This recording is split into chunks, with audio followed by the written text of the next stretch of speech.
Salut à tous, je suis actuellement sur le parking du cinéma, j'ai les yeux encore mouillés de larmes sûrement.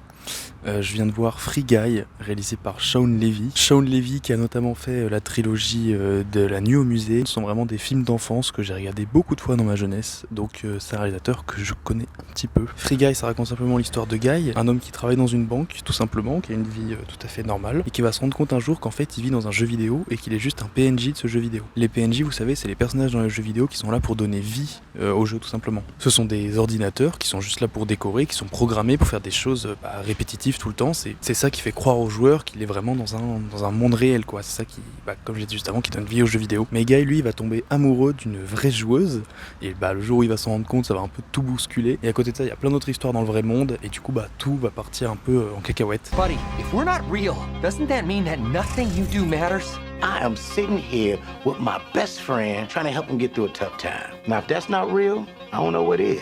Qu'est-ce que ça fait du bien de voir un film sur les jeux vidéo qui respecte les jeux vidéo. Je m'attendais un peu à voir un film genre Pixel il y a quelques années, genre Déconnade, qui est vraiment là pour divertir et qui est pas forcément hyper bien foutu. Mais là dans ce film il y a une vraie volonté de raconter quelque chose. Et putain mais qu'est-ce que ça m'a ému. Déjà le respect des jeux vidéo, on peut voir beaucoup de streamers, donc je pense que c'est aussi juste pour la promo, mais quand on voit Ninja, Lazarbeam, Pokimane qui sortent des phrases dans le film, qui sont interactifs et tout, mais ça fait vraiment plaisir. Mais même l'univers en général des jeux vidéo est tellement bien respecté. On voit par exemple à des moments un personnage qui teabag, un personnage qui fait des danses connues de jeux vidéo. Tout ce qu'on connaît des jeux vidéo, genre par exemple GTA, le fait que les personnages dans le film aient un garage dans le jeu, donc un garage comme dans les jeux vidéo quoi, avec leurs véhicules, leurs armes, etc., leur petit lieu quoi. Mais toute la direction artistique, toute l'animation des personnages, des interfaces, tout est tellement fidèle aux jeux vidéo, c'est un truc de fou furieux. L'univers fonctionne tellement bien, ça se voit que le réalisateur c'est un vrai passionné. Et puis c'est tellement beau, vous voyez les scènes, quand on voit Guy dans son univers, c'est filmé comme si c'était des vrais personnages, mais quand on est dans le monde réel et qu'on voit des images du jeu, là c'est de l'animation de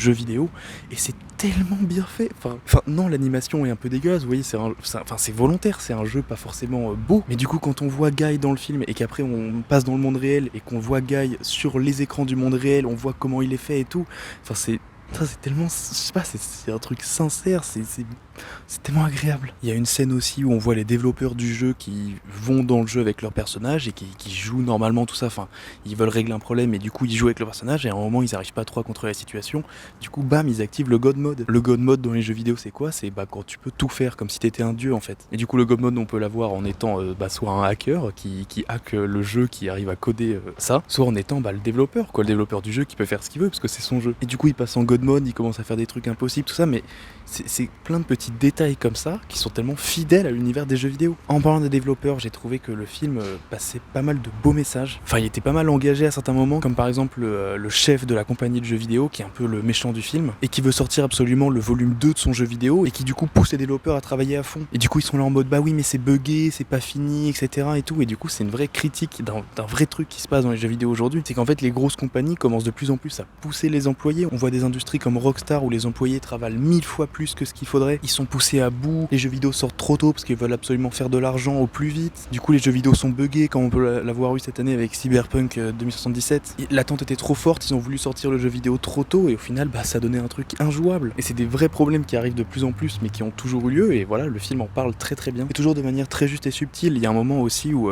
ça parle un peu de racisme, mais très léger. Dans les deux développeurs gentils de la boîte, il y a un noir et un blanc. Celui qui est blanc était un très grand développeur de jeux vidéo, et donc l'autre lui demande pourquoi, qu'est-ce qu'il fait là, qu'est-ce qu'il fait à ce petit étage de cette grande compagnie. Et l'autre lui dit oui, j'avais des rêves, machin, etc. Et à cause de problèmes et tout, ils ont pas pu se réaliser, machin, bref. Et l'autre lui répond ah oui, ok, donc des vrais problèmes de blanc privilégié. Dans le sens où lui atteindre ce que l'autre a atteint dans le passé, c'était juste impossible quoi. Mais je l'explique très mal dans le film, c'est juste tellement subtil, tellement bien fait, tellement court, et c'est fort quoi. Il y a aussi un peu de féminisme dans le film, notamment avec une PNJ dans le jeu vidéo. Je vous raconte pas en détail ce qui se passe, mais vous verrez. Ou aussi notamment avec la fille, l'héroïne, qui est une personne réelle, qui tombe amoureuse de Guy dans le jeu vidéo, mais elle sait pas encore que Guy c'est un PNJ, que c'est pas un vrai personnage, que c'est pas un vrai humain. Et donc il se passe un vrai truc entre les deux, et le moment où elle se rend compte que Guy est pas un vrai Guy, elle dit un truc du genre putain mais depuis des années je tombe que sur des mecs toxiques, et le seul homme qui est cool et bah c'est un homme qui n'existe pas. Enfin bref, j'ai trouvé ça très très cool, très très bien amené à chaque fois.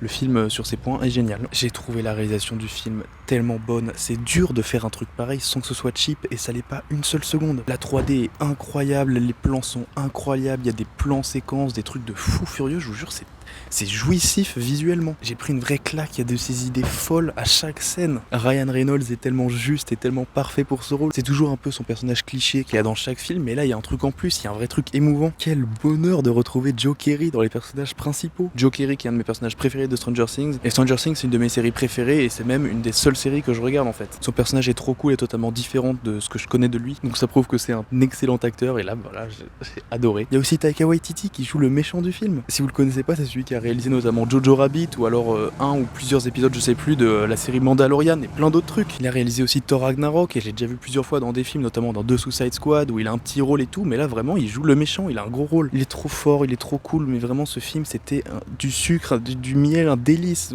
j'ai pas les mots. Le film est tellement drôle et surtout tellement touchant, c'est les deux mélangés du début à la fin. Bon, c'est pas vraiment un spoil parce que c'est logique, mais du coup il y a des bisous forcément au moment dans le film. La scène du premier bisou, j'ai eu un fou rire comme rarement j'en ai eu dans une salle de cinéma. I really want to kiss you. Is that weird? Listen to me. You're not real.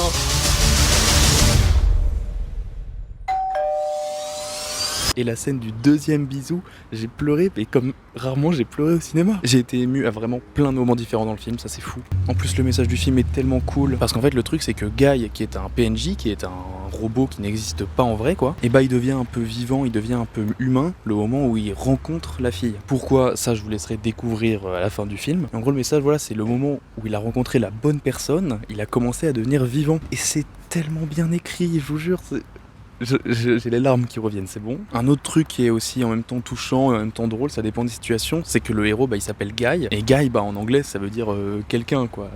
Enfin, vous voyez. Et du coup, il y a plein de petits jeux de mots qui sont faits discrètement, du coup, qui sont un peu gros, un peu obvious, mais ça rajoute un petit truc au film. Autre truc aussi que j'ai trouvé vraiment super fort dans le film, c'est que tous les personnages principaux sont intéressants et bien écrits. Tous les PNJ sont bien développés, ils ont tous un truc à raconter et tout.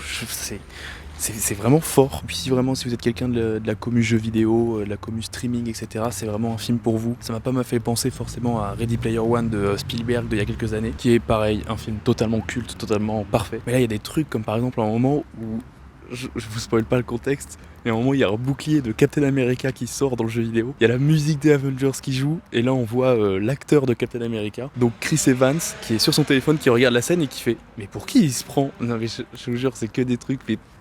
Et juste après on regarde la personne qui est dans l'action et là il y a un moment de silence, on voit juste sa tête et là on voit un sabre laser qui apparaît à côté de lui, il y a la musique de Star Wars qui joue, il y a tout le monde qui est complètement choqué de la situation, mais c'est incroyable, c'est tellement drôle, je vous jure, j'ai eu des larmes de genre de wow, ça fait tellement plaisir de voir des trucs aussi drôles, aussi fins, putain, mais c'est fou. Je sais pas si c'est un des meilleurs films de l'année, je sais pas si on va beaucoup en parler de ce film, je sais pas si ça va rester dans le temps, etc. Mais moi j'ai passé une des meilleures séances de ma vie. En tant que fan de tout cet univers, j'étais comblé du début à la fin. C'est que des sujets qui me touchent, c'est tellement bien foutu, je vous jure, je suis tellement content d'avoir vu ce film. Donc voilà, si vous êtes quelqu'un de la commu jeux vidéo, si vous avez aimé Ready Player One et si vous aimez un peu tout ce que j'ai évoqué dans cette petite vidéo, foncez voir le film sans hésitation. J'y allais avec aucune attente, je pensais que j'allais être un peu mouais devant ce film, je savais pas grand chose et j'en ressors mais tellement heureux. Vive le cinéma, vive les jeux vidéo. Bisous. Was that cool? It felt really cool. This is the first time I've ever driven a car before. I really wish you'd mention that. Yeah. Yeah.